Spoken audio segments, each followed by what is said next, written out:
Selamat datang di acara Devotion. Acara ini membahas firman Tuhan secara berseri dan mendalam. Saya berharap ini memberkati Bapak Ibu sekalian sebagaimana dalam mempersiapkannya ini juga memberkati saya. Kita akan meneruskan pembahasan kita tentang topik yang berjudul The Rest of God, perhentian Tuhan. Dan ini akan menjadi sesi terakhir karena kita telah membahas 2 sesi sebelumnya. Saya berharap Bapak Ibu menerima apa yang ingin Tuhan sampaikan lewat firman Tuhan ini. Dan topik dari hari ini, subtopiknya adalah realitas rohani baru. Realitas rohani baru, dan saya akan jelaskan nanti apa yang saya maksud dengannya. Tetapi sebenarnya kalau kita lihat kepada apa yang telah disampaikan sampai titik ini, ya tentang the rest of God, perhentian Tuhan. Apa yang saya sampaikan sesungguhnya merupakan rangkuman atau summary apa yang ditulis di kitab Ibrani. Khususnya Ibrani pasal 3 sampai dengan 10. Nah kitab Ibrani ini sangat penting untuk kita baca dan pahami. Karena isi dari Alkitab ini, kitab ini menjelaskan perubahan yang telah terjadi dalam kita berhubungan dengan Tuhan. Ya, di perjanjian baru dibandingkan dulu di perjanjian lama.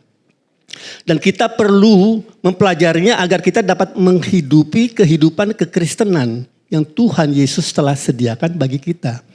Adalah kerinduan Tuhan untuk kita mengalami setiap janji-janjinya Tuhan dalam hidup kita.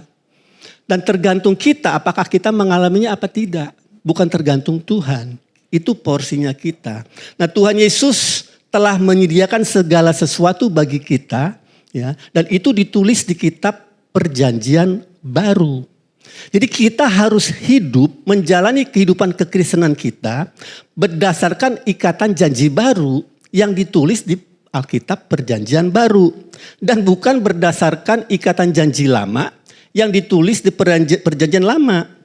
Ikatan janji yang lama itu sudah menjadi tua dan usang kata Alkitab. Sehingga sekarang telah diganti dengan ikatan janji baru. Nah ini ayat ini saya bacakan dari Ibrani 8 ayat 13. Ayat ini berkata begini, oleh karena ia berkata-kata tentang perjanjian yang baru. Ia menyatakan yang pertama sebagai perjanjian yang telah menjadi tua. Perjanjian lama, apa yang ditulis ikatan janji lama di perjanjian lama. Dan apa yang telah menjadi tua dan usang telah dekat kepada kemusnahannya. Dan sekarang ikatan janji lama itu telah diganti dengan yang baru lewat kedatangan Tuhan Yesus Kristus. Jadi semua telah tergantikan oleh apa yang dicatat di perjanjian baru. Nah apakah ini berarti saya gak perlu lagi membaca kitab perjanjian lama? Saya gak berkata begitu. Kita tetap perlu membaca kitab perjanjian lama. Karena kita dapat belajar banyak hal dari perjanjian lama. Kita dapat belajar sejarah, prinsip-prinsip rohani seperti tabur dan tuai. Itu prinsip rohani yang sudah ditulis di kitab perjanjian 8. Kita dapat belajar banyak mengenai hikmat, ada di kitab Amsal. Kita dapat belajar banyak tentang kepemimpinan Musa, Yosua. Jadi ada banyak hal-hal yang kita dapat pelajari dari perjanjian lama. Termasuk kesalahan-kesalahan yang dibuat oleh mereka di perjanjian lama. Sehingga kita tidak perlu mengulanginya lagi. Jadi perjanjian lama penting untuk dibaca. Tetapi cara kita hidup sekarang, kalau Anda masih menghidupi pola perjanjian lama, Anda tidak bisa masuk ke perhentian Tuhan. Anda tidak akan menikmati semua yang sudah dibayar lunas dan disediakan oleh Tuhan Yesus Kristus.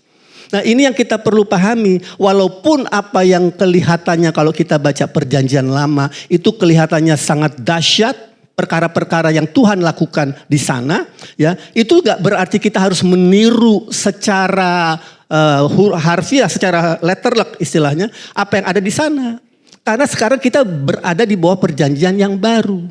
Ya kita harus mengerti ini karena nanti kalau kita tetap mengikutinya dan tidak melihat hasilnya kita akan kecewa. Ya, padahal musimnya sudah berubah. Ya. Nah ini yang kita perlu pahami. Ya, nah perhentian Tuhan itu tidak bicara mengenai hari atau tempat, tapi itu bicara tentang kita tidak lagi mengandalkan perbuatan baik kita dalam kita berhubungan dengan Tuhan, termasuk perbuatan agamawi kita.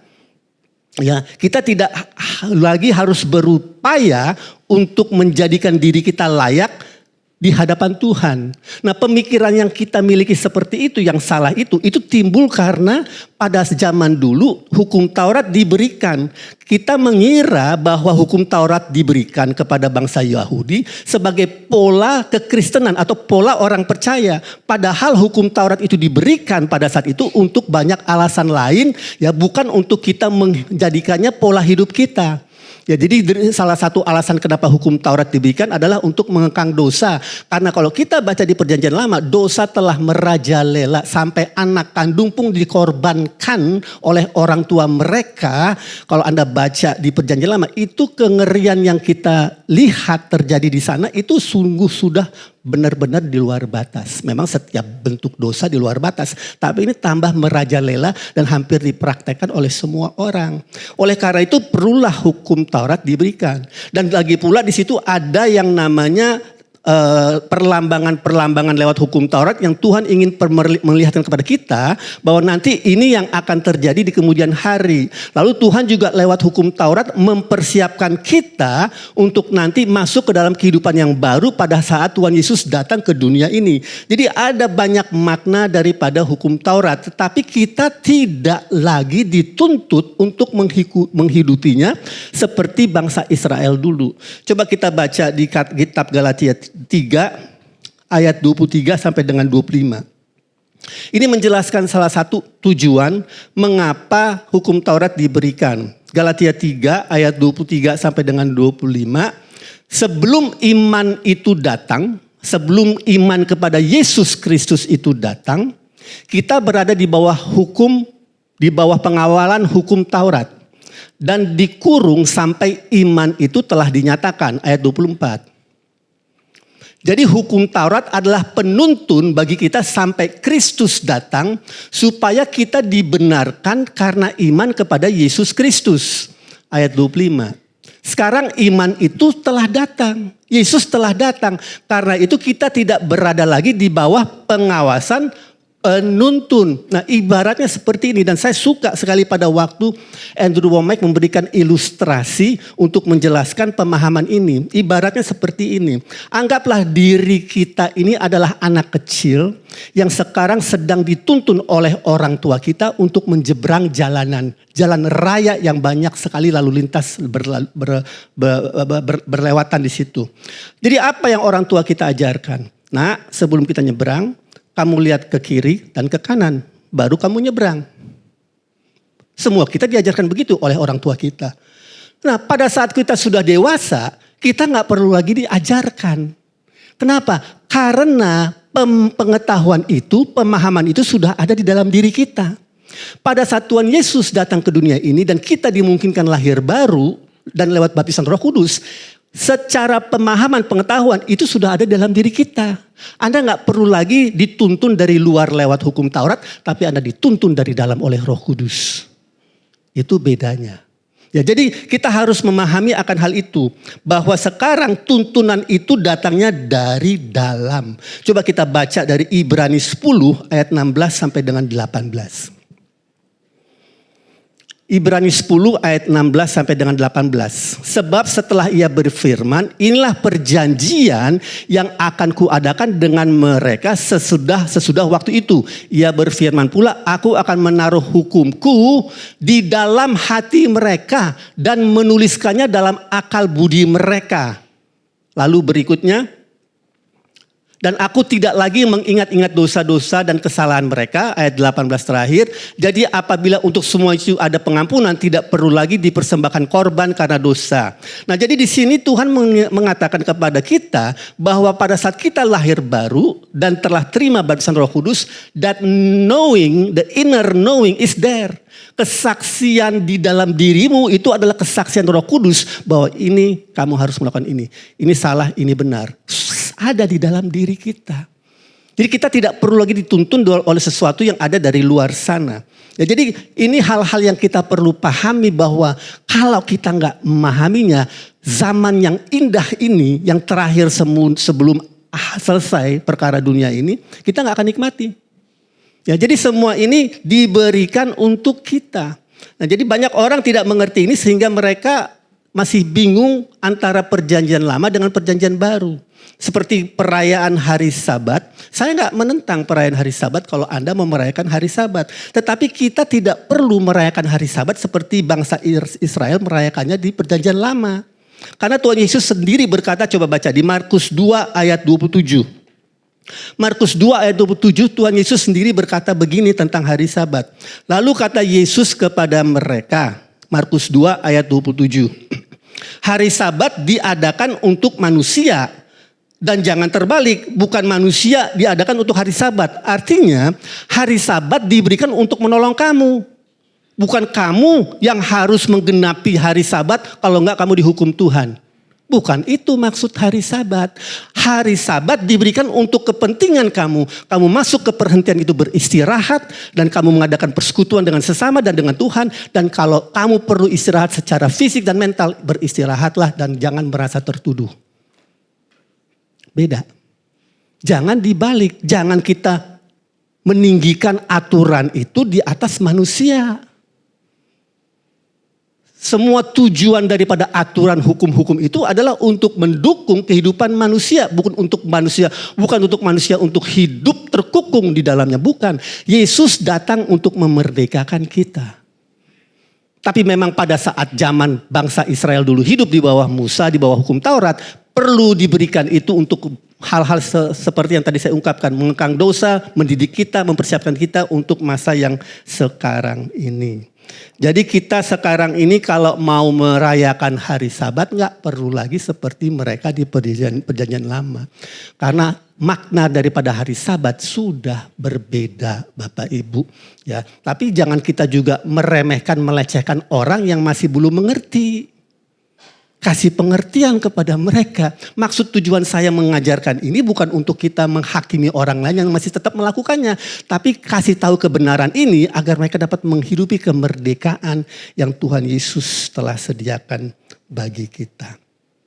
Tuhan Yesus telah datang untuk membawa realitas rohani baru ke dunia ini. Realitas rohani baru yang kita dapat nikmati. Kalau Anda mau menikmatinya, Anda harus lahir baru, menerima baptisan Roh Kudus, dan Anda akan menikmatinya. Dan ini realitas rohani, artinya realitas di alam roh. Kalau kita mau menikmatinya, kita harus membawanya ke alam nyata. Itu adalah porsi kita, bukan porsinya Tuhan. Semua ini realitas rohani sudah berubah. Dan Tuhan Yesus telah menyelesaikannya, telah melakukannya, menyediakannya untuk kita. Sekarang semua itu ada di alam roh dalam bentuk janji-janji. Dia harus dibawa ke dalam kehidupan kita agar menjadi nyata dan kita dapat menikmatinya. Jadi artinya firman yang kita dengar itu, yang janji-janji yang hebat, yang luar biasa itu masih ada di alam roh. Anda mau menikmatinya? Ya Anda harus bawa itu, belajar dari firman Tuhan, membawanya menjadi nyata dalam hidupmu. Itu kerinduan Tuhan. Ya, jadi kita harus mencari tahu apa pertama-tama apa yang Tuhan telah sediakan bagi kita, ya. Jadi itulah yang dimaksud dengan masuk ke dalam perhentiannya dalam konteks perjanjian baru. Ya, kita harus sadar bahwa Tuhan Yesus telah menyediakan semuanya lewat anugerahnya. Ya, tetapi karena Dia sudah menyediakannya, itu tidak otomatis berarti kita mengalaminya. Walaupun Dia sudah menyediakan semuanya, itu tidak berarti secara otomatis kita mengalaminya. Saya kasih ilustrasi seperti ini. Seandainya sekarang semua yang ada di sini, saya undang Anda semua untuk makan siang di hotel termewah di Jakarta. Kita akan makan buffet sepuas-puasnya sepanjang 1 hari. Saya sudah bayar lunas, setiap Anda diundang untuk hadir. Pada saat saya mengumumkan itu, apakah Anda langsung menjadi kenyang? Kan tidak. Anda harus merespon, pergi ke restoran itu, Anda makan baru Anda kenyang. Sama seperti itu, Tuhan Yesus telah menyediakan semuanya, realitas rohani itu sudah ada dan nyata. Dia mengundang kita untuk mengalaminya, kita harus merespon. Dan jangan Anda membuat kualifikasi, persyaratan untuk dirimu sendiri. Karena Yesus tidak memberikan syarat. Sama seperti saya mengundang Anda untuk makan siang, saya nggak bilang, oke, yang boleh datang orang yang umurnya sekian, yang tingginya sekian, yang ininya sekian. Nggak ada. Tuhan Yesus nggak pernah buat persyaratan. Whosoever wills, siapa yang ingin. Itu syaratnya, kemauan.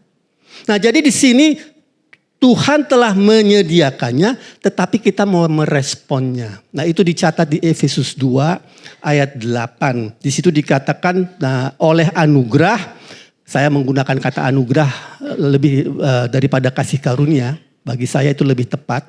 Sebab karena anugerah kamu diselamatkan oleh iman. Itu bukan hasil usahamu tetapi pemberian Allah. Semua yang Tuhan sediakan, Dia sediakan lewat anugerah. Tidak ada syarat Bapak Ibu. There is no precondition. Jangan Anda menambah-nambahi apa yang tidak ditulis di Alkitab. Tetapi cara kita meresponnya adalah lewat iman. Nah inilah pentingnya untuk kita belajar bahwa kekristenan itu sangat utuh. Artinya ada porsinya Tuhan, ada porsinya kita. Porsinya Tuhan anugerah, porsinya kita iman. Lalu di Kolose 2 ayat 6 dikatakan sebagaimana di Kolose 2 ayat 6, tapi saya harus menafsirkan atau menerjemahkan ulang dari bahasa Inggrisnya. Sebagaimana kamu telah menerima Yesus Kristus Tuhan oleh anugerah lewat iman, jadi jalanilah hidupmu seperti itu oleh anugerahnya lewat iman. Jadi grace anugerah adalah apa yang Dia sediakan bagi kita. Iman adalah apa yang kita harus lakukan untuk meraihnya. Jangan lupa ilustrasi undangan makan siang. Anda harus meresponnya. Kalau tidak, Anda tidak akan menikmatinya. Nah, realitas rohani baru yang Tuhan Yesus sediakan bagi kita. Kalau saya baca, saya bisa rangkumkan itu menjadi 2 kelompok. Tapi mungkin ada tambahan-tambahan lainnya, tapi ini umum, dua kelompok umum, 2 kategori. Yang pertama adalah kita, jadi realitas rohani baru ya, yang Tuhan Yesus sediakan bagi kita. Kita sekarang sudah benar diri dan kudus di dalam Kristus Yesus. We are righteous and holy. Efesus 4 ayat 24. Ini realitas rohani baru. Nanti kita akan bicarakan aplikasinya dalam kehidupan kita. Efesus 4:24 dan mengenakan manusia baru. Kita disuruh menghidupi manusia baru itu. Enggak terjadi secara otomatis. Yang telah diciptakan menurut kehendak Allah di dalam kebenaran diri dan kekudusan yang sesungguhnya. Artinya pada saat kita menyadari jati diri kita di hadapan Tuhan sudah benar. Dan kita sudah kudus. Nah kita semua tahu dari pengajaran roh, jiwa, dan tubuh di Charis Bible College bahwa ini bicara tentang roh kita. Bahwa kita sudah benar diri dan kita sudah kudus di dalam roh kita. Artinya kita harus mencernanya lewat firman Tuhan untuk mengetahui apa yang ada di dalam roh kita. Ya. Nah Ibrani 10 ayat 10 berkata begini. Ibrani 10 ayat 10. Dan karena kehendaknya inilah kita telah dikuduskan satu kali untuk selama-lamanya oleh persembahan tubuh Yesus Kristus. Kita telah dikuduskan berapa kali Bapak Ibu? 1 kali. 1 kali setiap tahun? Atau setiap 10 tahun? 1 kali Anda dikuduskan untuk selama-lamanya. Anda tidak kudus sampai nanti Anda jatuh ke dalam dosa lalu berhenti menjadi kudus. Ini ayat nggak berkata begitu. Kalau itu yang terjadi, ya berarti firman ini nggak benar. Firman ini berkata Anda kudus sekali untuk selama-lamanya, bukan sampai Anda jatuh ke dalam dosa berikutnya. Nah, jadi di sini kita mesti mengerti bahwa ini adalah realitas rohani, ya. Tetapi Anda mesti mengerti, ini pergumulan kita. Pada saat kita jatuh ke dalam dosa, secara roh kita tidak berubah, tetapi secara jiwani perasaan kita akan menuduh kita. Ini repotnya yang kita harus bisa mengatasinya. Dosa tidak menjauhkan Tuhan dari kita karena Yesus telah menghapus dosa. Dosa menjauhkan kita, perasaan kita merasa lebih jauh dari Tuhan. Tapi Tuhan tetap sama. Dia tetap melihat kita sama seperti dia melihat Tuhan Yesus Kristus. Karena ayat Ibrani 10:10 tadi. Jadi ini kadang-kadang kita sulit untuk kita bisa aplikasikannya ke dalam kehidupan kita. Karena pada saat kita jatuh ke dalam dosa, dan setiap orang pasti pernah jatuh ke dalam dosa. Justru di sini dikatakan bahwa kalau kita jatuh ke dalam dosa, kita harus bisa mengatasi perasaan bersalah itu dan masuk ke takhta anugerahnya. Gak ada syarat. Coba kita baca di Ibrani 4 ayat 15-16. Ibrani 4 ayat 15-16. Sebab imam besar yang kita punya bukanlah imam besar yang tidak dapat turut merasakan kelemahan-kelemahan kita. Sebaliknya sama dengan kita, ia telah dicobai hanya tidak berbuat dosa. Sebab itu marilah kita dengan penuh keberanian menghampiri tahta kasih karunia supaya kita menerima rahmat dan menemukan kasih karunia atau anugerah untuk mendapat pertolongan kita pada waktunya. Marilah kita dengan penuh keberanian. Keberanian untuk mengalahkan perasaanmu. Nah, jadi begini secara prakteknya. Kalau saya sekarang jatuh ke dalam dosa apapun juga. Apa yang pada umumnya orang lakukan adalah dia mulai berusaha memperbaiki dirinya sendiri. Mulai memperbaiki tingkah lakunya baru datang kepada Tuhan.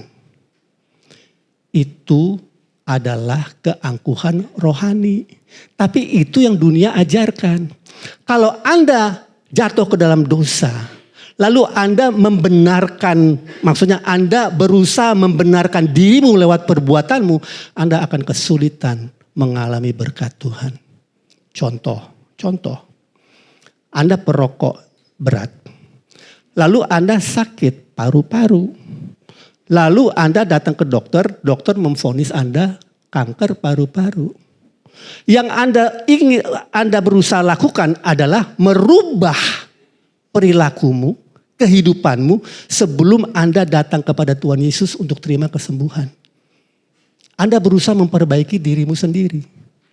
Itu akan membuatmu kesulitan menerima kesembuhan. Contoh lain lagi. Anda berbisnis, Anda curang, Anda gak bayar pajak, ketangkaplah oleh kantor pajak di penjara. Keluar dari penjara, Anda berusaha untuk memperbaiki dirimu agar berkat Tuhan datang kepadamu. Itu salah. Anda menganggap dirimu harus benar dulu. Padahal Alkitab katakan gak ada syarat. Karena apa? Dosa-dosamu sudah dibayar lunas Bapak Ibu. Mana yang benar? Perasaanmu atau firman Tuhan? Paham gak? Jadi kita menunda-nunda pengalaman rohani yang luar biasa itu yang dijanjikan Yesus Kristus di alam roh. Kita menunda-nunda untuk kita mengalaminya di hidup nyata saya. Karena saya yang membuat persyaratan itu, bukan Tuhan Yesus. Paham gak itu? Maka itu dibilang dengan penuh keberanian datang kepada Dia. Nah, cara kita mengatasi perasaan dosa itu kalau kita telah berbuat dosa adalah dengan mengaku. Dan 1 Yohanes 1 ayat 9 berkata, jika kita mengaku dosa kita, Dia adalah setia dan adil. Dia akan mengampuni dosa kita dan menyucikan kita dari segala kejahatan kita. Itu rumus pasti yang Dia tidak akan langgar. Jadi untuk mengatasi perasaanmu itu, Tuhan akan mengingatkan Anda akan 1 Yohanes 1. Kamu ngakuin saja. Karena apa? Karena Yesus sudah menghapus semua dosa manusia. Jangan Anda membebani dirimu dengan segala macam perbuatan baikmu, perbuatan agamawimu untuk melayakkan dirimu di hadapan Tuhan. Itu bukan perhentian. Itu namanya works mentality. Anda berbuat sesuatu untuk membuat dirimu diterima Tuhan. Kalau begitu gak perlu Yesus. Anda ngandalkan dirimu aja. Berarti Anda menjadi juru selamat dirimu sendiri. Paham? Pengajaran grace susah diterima. Mesti dijelaskan berkali. Karena kita sudah di brainwash, otak kita sudah dicuci oleh dunia ini, oleh pengajaran-pengajaran yang salah. Terlebih lagi dalam menerapkan apa yang diajarkan di perjanjian lama. Jadi ada kekacauan di luar sana. Jadi kita bingung orang-orang Kristen zaman sekarang. Kita seolah-olah kita bersikap, kita berpengertian, iya aku harus bereskan dulu. No, datang kepada Dia. Pada saat Anda jatuh ke dalam dosa, datang kepada Dia. Dia nanti yang akan memulihkanmu. Jangan tunggu sampai Anda merasa dirimu benar di hadapan Dia. Anda gak akan mengalami apa-apa. Anda gak akan menerima apa-apa. Nah, ini adalah realitas rohani yang kita harus renungkan setiap hari. Karena kita melawan arus. Nah, saya mau katakan kepada Bapak Ibu, manusia tidak berpikiran seperti ini. Dia akan mengingat kesalahan-kesalahan Anda. Dia kan dulu begini, dia kan dulu begitu. Nah, Anda akan mengalami penolakan dari manusia. Tetapi itu bukan dari Tuhan. Ingat itu. It's not from the Lord. Kenapa? Karena Dia bilang, datanglah dengan keberanian penuh kepada takhta anugerahnya. You have been forgiven, dibersihkan, dikuduskan 1 kali untuk selama-lamanya. Jangan biarkan siapapun juga menghakimu atau menuduhmu. Nah, ini bukan berarti kita hidup sembarangan. Saya gak berkata begitu. Ada konsekuensi terhadap perbuatan dosa. Jangan bilang gak ada. Tapi itu bukan dari Tuhan. Itu yang saya mau katakan. Itu bisa datang dari iblis, bisa datang dari manusia. Bukan dari Tuhan. Justru Anda harus lari kepada Tuhan. Nah, kehidupan kekristenan, kalau kita menjalaninya seperti ini, secara grafik dia akan kelihatan begini. Pada saat kita hari Sabtu, Minggu di Keris, kudus. Senin sampai Jumat kita di bawah. Lalu begini. Tapi lama-lama akan seperti garis datar pada waktunya. Bersabarlah dan tekunlah menjalani apa yang Tuhan ajarkan lewat firman-Nya. Jangan give up, jangan menyerah. The time will come karena firman yang keluar dari mulut Tuhan tidak akan kembali dengan sia-sia. Amin. Yang kedua, realitas rohani yang kedua. Kita baca di 2 Petrus 1 ayat 3. 2 Petrus 1 ayat 3. Di situ dikatakan, karena kuasa ilahinya telah memberikan kepada kita sesuatu yang berguna untuk kehidupan dan kesalehan. Jadi dia telah memberikan segala sesuatu untuk kehidupan dan kesalehan. Ini menyangkut berkat-berkat jasmani termasuk keuangan. Setiap dari kita, kalau Anda bergumul dengan keuangan, hal pertama yang Anda harus lakukan adalah mengatasi perasaanmu bahwa Anda tidak layak. Seperti yang tadi. Karena yang melayakkan dirimu bukan perbuatanmu, tapi Yesus Kristus. Setelah Anda sudah bisa mengatasinya, Anda melakukannya, baru Anda dapat melihatnya. Karena Anda melakukannya dengan cara Tuhan. Ya, jadi kita sesungguhnya sudah diberkati oleh Tuhan Yesus Kristus. Kalau Anda perhatikan di kitab Kejadian, sebelum Tuhan Allah memberikan perintah kepada Adam untuk mengelola bumi ini, Dia memberkati Adam dulu, baru kasih perintah. Waktu Anda lahir baru di dalam Yesus Kristus dan Anda menerima baptisan Roh Kudus, Anda sudah diberkati. Anda harus tahu itu dulu di dalam hatimu. Anda jangan mengejar-ngejar berkat. Berarti Anda harus berbuat baik, membuat dirimu layak seolah-olah membuktikan dirimu diberkati. You don't have to, gak perlu. Jadi jangan diputar balikan apa yang Tuhan ajarkan lewat firman-Nya. Jadi begitu kita sekarang sudah meyakini diri kita, sepakat dengan firman Tuhan bahwa saya sudah diberkati, baru Anda bertindak karena iman tanpa perbuatan pada hakikatnya mati. Oke, kalau masalah saya keuangan, apa dong tindakan yang harus saya lakukan? Ya cari ayatnya. Ayat seperti di kitab Ulangan berkata, bekerjalah karena dia akan memberkati pekerjaan tanganmu. Anda harus bekerja. Bahkan di 2 Tesalonika 3 dikatakan gak bekerja gak boleh makan. Ya jadi minta pekerjaan. Anda perlu minta pekerjaan. Sudah diberkati tetapi caranya membawa ke alam nyata. Anda harus mengikuti apa yang firman Tuhan ajarkan. Kedua, apa yang diajarkan? Beri. Memberi. Berilah satu takaran yang padat, digoncangkan dan padat yang mengumpah keluar akan diberikan kepadamu. Itu adalah cara Tuhan untuk membuat apa yang sudah nyata di alam roh menjadi alam nyata. Anda harus memberi. Berapa? Terserah.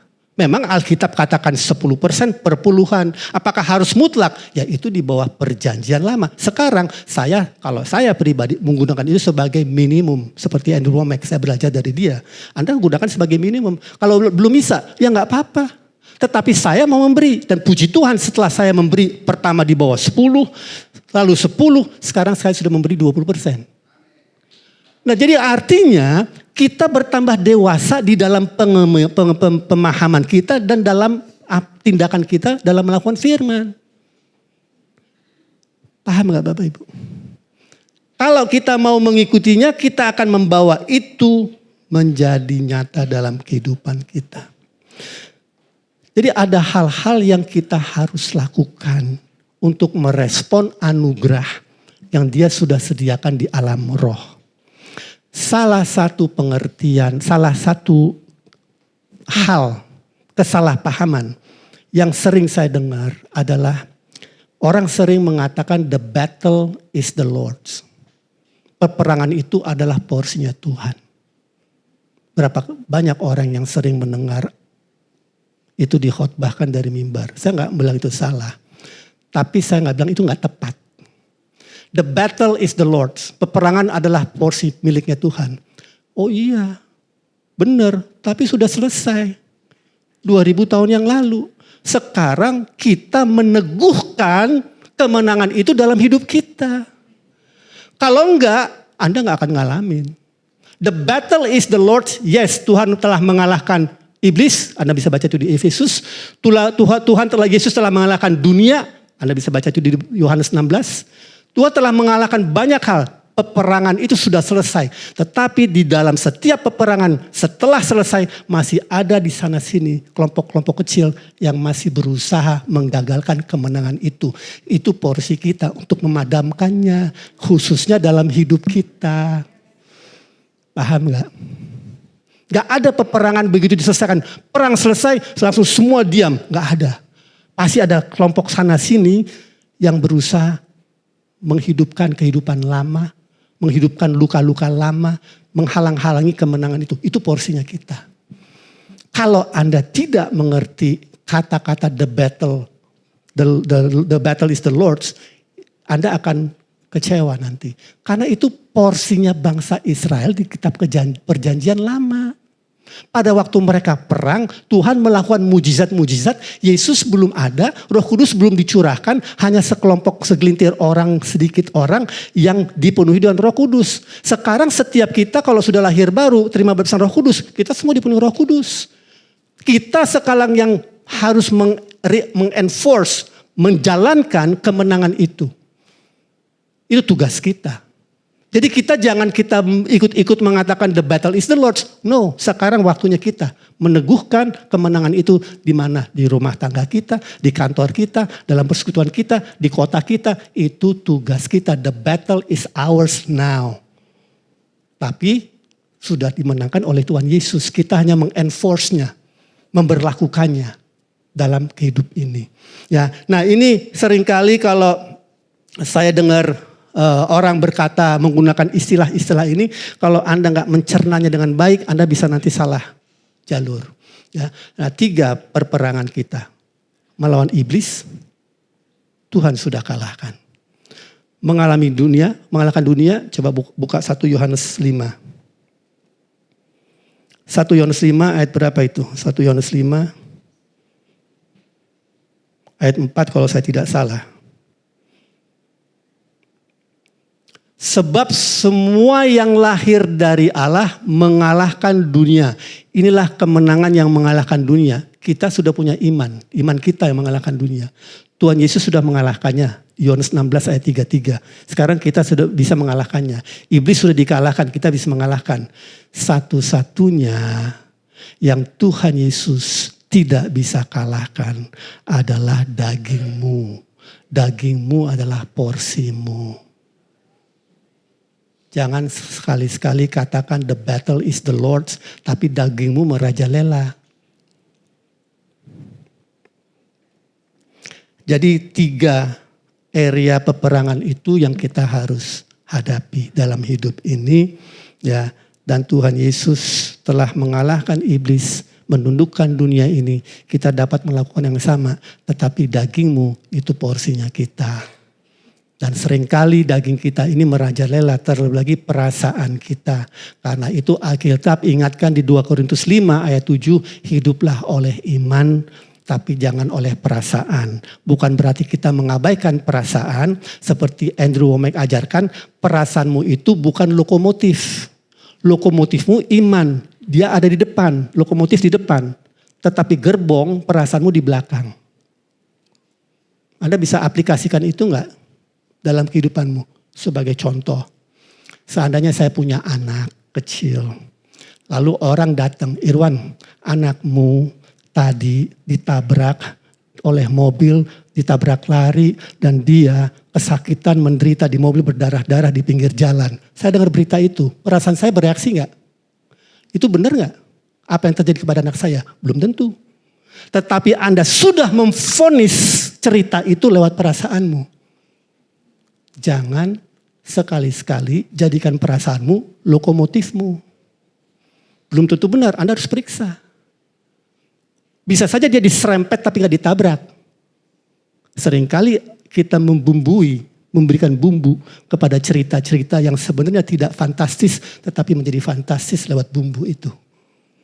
Jadi kita jangan mengikuti perasaan kita, karena perasaan kita itu kalau kita ikutin, itu akan membawa kita ke hal-hal yang tidak baik. Maka itu jadikan firman Tuhan lokomotif dalam hidupmu. Dan kalau Anda menjalaninya, seperti saya berikan tadi grafik itu, lama-lama dia akan menjadi kecil, menjadi datar. Dan hidupmu akan konsisten. Dalam hidup ini membawa apa yang ada di dalam roh, realitas rohani itu yang baru menjadi alam kenyataan di dalam hidupmu. Tuhan Yesus memberkati, mari kita bangkit berdiri. Saya mau berdoa untuk Anda secara umum. Nanti kalau ada di antara Anda yang ingin didoakan secara pribadi, khususnya kalau Anda belum menjadikan Yesus Kristus sebagai Tuhan dan Juru Selamatmu, atau Anda belum menerima baptisan Roh Kudus, datang ke depan. Biar didoakan oleh para pendoa kami. Tapi sekarang saya mau mendoakan secara umum kepada teman-teman di sini. Bapak, kami mengucap syukur untuk anugerah Tuhan atas apa yang Engkau telah raih bagi kami, Tuhan Yesus, lewat kehidupan-Mu, kematian-Mu, kebangkitan-Mu, dan kenaikan-Mu. Engkau berkata sudah selesai, sudah tuntas, dan Engkau mengajarkan kami untuk kami menghidupi realitas rohani baru itu. Bapak, terima kasih Engkau telah mengutus Roh Kudus untuk mengajarkan kami segala kebenaran-Mu dan mengajarkan kami segala sesuatu sehingga kami boleh mengalaminya dalam kehidupan kami. Aku berdoa untuk anak-anak-Mu di tempat ini, apa yang menjadi pergumulan mereka dalam hidup mereka, Engkau sangat peduli dan Engkau yang memberikan jalan keluar. Aku berdoa mereka meresponnya dengan iman dan melihat karya-Mu terjadi dalam hidup mereka. Segala hormat pujian hanya bagi-Mu, di dalam Yesus Kristus kami ucap syukur. Haleluya. Amin. You want me well.